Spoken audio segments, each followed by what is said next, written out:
A Chinky, a Chinese, a Momo, foreigner, are you even Indian? कैसा लगेगा अगर ऐसे भद्दे नामों से आपको बुलाया जाए तो, अपनी ही कंट्री में आपको ऐसा फील कराया जाए जैसे कि आप आउटसाइडर हैं. These are not just rare insults, these are the reality of Northeast people and they are every day they are living this reality. कहीं ना कहीं उनको ये डिस्क्रिमिनेशन फेस करना पड़ रहा है. And the saddest part is कि जो ये डिस्क्रिमिनेशन फेस कर रहे हैं ना, they are Indians.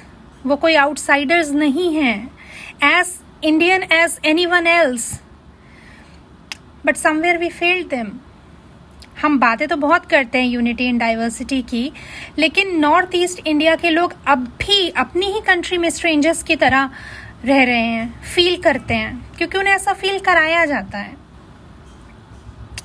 And the irony, the very reason that is often ignored is actually one of the most beautiful, intelligent, कहना चाहिए environmentally conscious, culturally rich and inspiring parts of India. और north east is not India's corner, it is India's hidden jewel.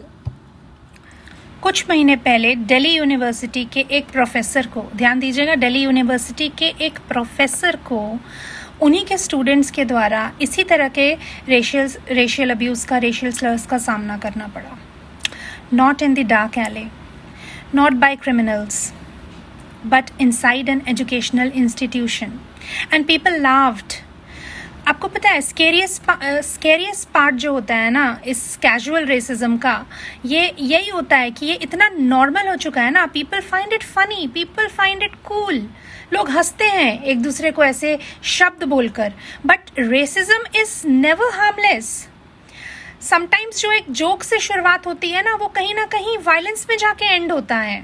2014 में आपको याद होगा, अरुणाचल प्रदेश का एक student नीडोर Tania, उनकी इसी तरीके के रेशियल अब्यूज़ हुआ उनके साथ और फाइनली उनको अपनी जान गंवानी पड़ी. ईयर्स आफ्टर एंजल चकमा, हम सभी ने सुना होगा, देहरादून में एंजल चकमा के साथ भी इसी तरह के उनको रेशियल जो वर्बल अब्यूज़ था उसका सामना करना पड़ा और धीरे धीरे ये वर्बल होते होते ये वायलेंस में तब्दील हो गया और उनकी डेथ हो गई. तो कितने हमें और इंसिडेंट्स ऐसे चाहिए, या कितने ऐसे और इंसिडेंट्स हम अभी वेट कर रहे हैं कि हो फाइनली, कि हम ये रियलाइज कर पाएं कि ये मस्ती नहीं है. This is discrimination, this is racism, this is violence, mental harassment है ये. और पता है सबसे ज़्यादा हर्ट क्या करता है कि जो नॉर्थ ईस्ट के स्टूडेंट्स जो मेट्रो सिटीज़ में रहते हैं ना, उनको इस चीज़ का कंटिन्यूसली सामना करना पड़ता है. कभी घर किराए पे लेने में, कभी ट्रांसपोर्ट में, कभी कॉलेजेस में, कभी वर्क प्लेसेस पे, इस तरीके का सामना उन्हें करना ही पड़ता है. Imagine you are leaving your home to work or study only to constantly be made to feel that you don't belong. अभी कुछ दिनों पहले सोशल मीडिया पे भी काफ़ी ये वीडियो वायरल हुआ था. मालवीय नगर के एक फ्लैट में 3 अरुणाचल प्रदेश की लड़कियां रहती थी, शायद जिनमें से एक यूपीएससी की तैयारी कर रही थी बच्ची. और जैसा कि हम सभी करते हैं, गर्मी आने पर अपने यहाँ एसी लगवाते हैं, वो शायद एसी लगवा रही होंगी अपने घर में, और ड्रिलिंग के दौरान थोड़ी सी धूल जो है वो नीचे वाली बालकनी पे गिर गई. और नीचे जो लोग रहते थे, इस बात से नाराज होकर नीचे जो लोग रहते थे, जिनका नाम मैं यहाँ यूजुअली अपने वीडियो में किसी का नाम नहीं लेती हूँ, बट ऐसे लोगों का नाम लेकर इनको बदनाम करना चाहिए, इनको ट्रोल करना चाहिए. हर्ष सिंह और उनकी पत्नी रूबी जैन, इन्होंने इतना बवाल मचाया इस बात को लेकर, और लड़कियों को पता नहीं क्या क्या इतनी भद्दी टिप्पणियां की लड़कियों के ऊपर. उनको मोमो बोला, 500 रुपये में मसाज पार्लर में धंधा करने वाली, गटर छाप, नॉर्थ ईस्ट के लोग शिट होते हैं, इतनी गंदी बातें उनको कही गई. उनके चरित्र पे सवाल उठाए गए, उनको बोला गया कि आप शराब पीते हैं और अपने राज्य में जाओ. और तो और इतना ये हस्बैंड वाइफ पावर के नशे में चूर थे कि इस लेडी ने बोला कि तेरी तो औकात नहीं है मेरे हस्बैंड के पास आने की, उसको टच भी करने की, ये पॉलिटिशियन का बेटा है। और क्यों ना हो, क्योंकि वो एक पॉलिटिकल पार्टी को बिलोंग भी करता है। तो इस छुट भैये की इतनी हिम्मत हो गई और इसकी बीवी की कि ये पावर के नशे में चूर किसी को भी धमका सकते हैं। तो इस तरीके के जो चीज़ें हैं वो हर दिन जो है वो किसी ना किसी को जो है वो फेस करनी पड़ती है। मुझे तो ऐसा लगता है कि ना ऐसे लोगों को लाइन में खड़ा करके ना गोली मार देनी चाहिए। ऐसे लोगों को, जो धरती पे बोझ वाला जो मुहावरा है ना, वो ऐसे ही लोगों के लिए बनाया गया होगा। लेकिन आज का ये वीडियो जो है ना, मैं ये डिस्क्रिमिनेशन के बारे में नहीं बना रही हूँ। ये वीडियो जो है ये रिस्पेक्ट के बारे में है। ये नॉर्थ ईस्ट की रेस्ट ऑफ इंडिया से सही पहचान करवाने के बारे में है, क्योंकि north east is not weak, it is extraordinary, immense potential है। ये जो रीजन है ना, ये one of the richest biodiversity on earth है, one of the richest biodiversity. मतलब इंडिया जितना लैंड ऑक्यूपाई करता है उसका 8% जो है वो नॉर्थ ईस्ट होल्ड करता है, जिसमें आप विश्वास नहीं करेंगे, जिसमें डेंस फॉरेस्ट हैं, रेयर वाइल्ड लाइफ पाई जाती है, एंडलेस रिवर्स हैं और इमेंस हाइड्रो पावर पोटेंशियल है। 25% जो इंडिया की बायोडाइवर्सिटी है ना टोटल, उसका 25% केवल यहीं पाया जाता है। 220 plus languages, 200 plus tribes, different traditions, different cultures, different clothing styles, tiger, rhinos, red panda, orchids, मतलब जो आपको इंडिया के किसी भी दूसरे पार्ट में नहीं मिलेंगे वो यहाँ पाया जाता है। The richest piece of India treated like a footnote. ये हमारा दुर्भाग्य है। Wettest place on earth Mawsynram Meghalaya में है, Guinness world record holder. 11,873 mm बारिश हर साल होती है, एवरेज एनुअल रेनफॉल है, यानी कि 39 feet of rain every year. And it's in India, it's not outside India. बहुत सारे लोग तो इसको मैप में लोकेट भी नहीं कर पाएंगे शायद। मेघालय में there are bridges that are not built, they are grown by Khasi and Jaintia tribes. इनको लिविंग रूट ब्रिजेस बोला जाता है और इनमें से कुछ जो है ना वो 500 से भी ज़्यादा साल से पुराने हैं and they are still standing. UNESCO ने भी इसको शॉर्टलिस्ट किया है as a world heritage site के तौर पर। इमेजिन, मतलब think about that, while the world builds with concrete, the northeast builds with nature.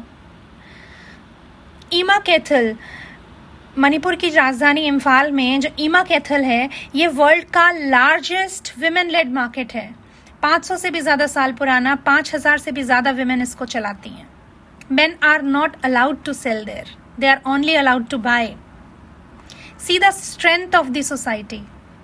और अगर हम विमेन लेड सोसाइटी की ही बात कर रहे हैं तो मेघालय को हम क्यों पीछे छोड़े। Meghalaya is one of the world surviving matrilineal societies, जहाँ पर जो फैमिली की लीनियज है ना वो विमेन कैरी करती है, विमेन से कैरी फॉरवर्ड होती है।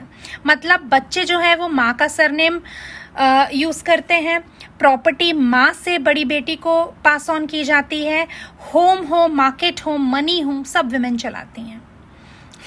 यहाँ हम अभी तक रिजर्वेशन बिल की ही बात पे अटके हुए हैं।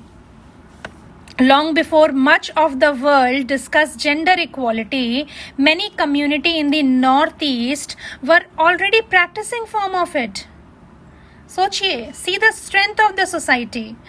मॉलिनोंग मेघालय में एशिया का क्लीनेस्ट विलेज बोला जाता है इसको। नागालैंड में कितने ही ऐसे स्ट्रीट्स हैं, they are famous for their no honking zones, मतलब cleanliness, discipline, respect for public space. हम रोज यहाँ सिविक सेंस पे डिबेट करते हैं ना, north east is actually living it. And then there is Sikkim. मतलब नॉर्थ ईस्ट की बात हो तो सिक्किम को हम कैसे भूल सकते हैं। 1998 में ही सिक्किम में प्लास्टिक बैग्स जो हैं वो बैन हो चुके थे। मतलब हम अगर आज के हिसाब से देखें, हमारे यहाँ तो आज भी बैन नहीं हुआ है, लेकिन आज के हिसाब से देखें तो हम उनसे 18 साल पीछे हैं। Long before sustainability was a hashtag, यहाँ प्लास्टिक बैन हो चुका था। और 2016 में सिक्किम को भारत का पहला ऑर्गेनिक स्टेट डिक्लेयर किया गया। मतलब कि no pesticides, no chemical farming, only clean और sustainable living. ये बैकवर्डनेस नहीं है, ये विजडम है. बेवकूफ़ हम हैं जो इनको आउटसाइडर्स बोलते हैं. और हाँ, अगर हम नॉर्थ ईस्ट की बात कर रहे हैं और उस पर वीडियो बना रहे हैं तो स्पोर्ट्स को कैसे अनदेखा कर सकते हैं. क्योंकि जब इंडिया मेडल जीतता है ना तो नॉर्थ ईस्ट सबसे आगे फ्रंट पे खड़ा रहता है. चाहे बॉक्सिंग ले लीजिए, चाहे वेट लिफ्टिंग ले लीजिए, चाहे आर्चरी ले लीजिए, चाहे आप फुटबॉल ले लीजिए. नॉर्थ ईस्ट के एथलीट्स जो है ना वो भारत का जो परचम है वो विश्व में बुलंद कर चुके हैं. बैरी कॉम, मीराबाई चानू, लवलीना बोरगोहेन, मतलब इन्होंने एक एंटायर जनरेशन को इंस्पायर किया है. फिर भी सोचिए कितने इनमें से ऐसे लोग हैं जिनको आज भी रेसिज्म का सामना करना पड़ता है अपने ही देश में. मतलब कितनी विडंबना है और कितना मैं इसको दोगलापन कहूंगी कि जब मेडल लहराने की बारी आती है तो इंडिया फट से इनका मेडल जो है वो अपने गले में फक्र से डाल लेता है. लेकिन अगर इनका नाम प्रोनाउंस करना हो ना तो आज भी सही से इनका नाम प्रोनाउंस नहीं कर पाते हैं. आपको पता है मिजोरम जो है ना वो स्मार्टर है आपकी सिटी से. लिटरेसी रेट 91% है मिजोरम का, मतलब दिल्ली, महाराष्ट्र, गुजरात से भी ज्यादा. The truth is, India loves Northeast culture. We love the music, the food, the fashion, tourism, sports talent, beauty of the hills, everything. But loving someone's culture means nothing if you cannot respect the people themselves. Education is meaningless if it does not teach you humanity. Degrees are useless if they cannot remove prejudice. Nido Tania case के बाद base Barua committee ने बहुत ही stricter और stronger anti racism laws बनाए, special police units बनाई गई, awareness programme चलाए गए और नॉर्थ ईस्ट के लोगों का, उनके कल्चर का बेटर रिप्रेजेंटेशन हो सके तो टेक्स्ट बुक में भी इन चीज़ों को इंक्लूड किया गया. बहुत अच्छी बात है, commendable job. But laws alone are not enough because the real fight is inside our mindset. Racism तभी एंड होगा जब हम उन्हें डिफरेंट ट्रीट करना बंद कर देंगे. ऐसे भेदभाव मत कीजिए कि आने वाली जनरेशन से एनमिटी के साथ बड़ी हो कि उनके लोगों के साथ भेदभाव किया गया था, उनको डिस्क्रिमिनेट किया गया था, उनको अपनी ही कंट्री में आउटसाइडर समझा जाता था. अभी कुछ दिन पहले नॉर्थ ईस्ट के बच्चों का ना, एक छोटे बच्चों का बहुत ही क्यूट सा वीडियो आया था सोशल मीडिया पे, आप सभी ने देखा होगा. और उसमें एक गर्ल ग्रुप था और एक बॉय ग्रुप था और जो उनमें कुछ बहुत ही बचकानी बात को लेके ना, बहुत ही प्यारी प्यारी क्यूट, जैसे बच्चे लड़ते हैं ना वैसे ही बहुत क्यूट क्यूट बात बोल के एक दूसरे के साथ फाइट कर रहे थे. तो उसमें एंड में जो बॉय ग्रुप का लड़का होता है वो बोलता है, ए तुम इसको कुछ मत बोलो, इसका पापा पुलिस में है. तो जो लड़का होता है जिसका पापा पुलिस में होता है वो बोलता है, वो बहुत ही क्यूटली बोलता है कि हाँ मेरा पापा इंडिया है. तो बड़ा क्यूट वीडियो था वो. मुझे ये याद आ गया वीडियो बनाते वक्त अभी जस्ट, क्योंकि वो लोग इंडियंस हैं और वो प्राउडली इसको कहते हैं दैट दे आर इंडियन. भेदभाव हम बड़े लोग करते हैं, जहर हम बड़े लोग घोलते हैं अपने बच्चों के दिमाग में और अपनी आने वाली जनरेशन्स को भी ना वही डिस्क्रिमिनेशन हम पास ऑन करते हैं. इसलिए बंद कर दीजिए, ये जो जहरीला सोचना भी बंद कर दीजिए और ये जहर अपने बच्चों के दिमाग में घोलना भी बंद कर दीजिए, क्योंकि वो वही सीखेगा जो आपको करता हुआ देखेगा. इसलिए अब सुधर जाइए. North East does not need to prove that it is Indian. Now the rest of us, it's our duty. Now it's our time to prove that we deserve them. We need to prove that India truly means every Indian. From Kashmir to Kanyakumari, from Gujarat to Arunachal Pradesh. No exceptions, no conditions, no stereotypes, only respect. So the next time when someone makes a racist joke, don't laugh. Speak up. The next time someone says Northeast Indians don't look like Indian, remind them that India has many faces. And maybe the real beauty of India lies in exactly that diversity. Because the Northeast is not separate from India. The Northeast is the pride of India. And remember, Northeast Indians are not them, they are us.